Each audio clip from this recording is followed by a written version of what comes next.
কাজ করেছি, নাহলে আজকে এই জায়গাতে আমি আজকে আসতে পারতাম না। আমার বাবা মার আশীর্বাদ, এলাকার সমস্ত মানুষের আশীর্বাদে আজকে এই ময়না এত বড়, এই ময়নাগড়ের এত বড়, এত পুরনো, এত ঐতিহ্য কোনো রাসমেলাতে আজকে উপস্থিত হতে পেরেছি।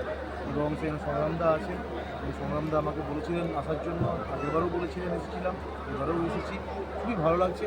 ময়নার মানুষ, সকল মানুষকে আমার আন্তরিক শুভেচ্ছা রইল এবং প্রত্যেককে আহ্বান করবো যে এই রাসমেলাতে আসুন আপনারা এবং এই রাসমেলাতে আনন্দ উপভোগ করুন। বিভিন্ন রকমের কালচারাল প্রোগ্রাম থাকবে এবং এই রাসমেলার কমিটি আজকে জানতে পারলাম যে তারা বিভিন্ন ধরনের প্রোগ্রাম করে থাকে, কখনো বস্ত্র বিতরণ, ব্লাড ডোনেশন ক্যাম্প থেকে সাংস্কৃতিক অনুষ্ঠান থেকে শুরু করে বিভিন্ন ধরনের তারা সমাজসেবীমূলক কাজ করে থাকে।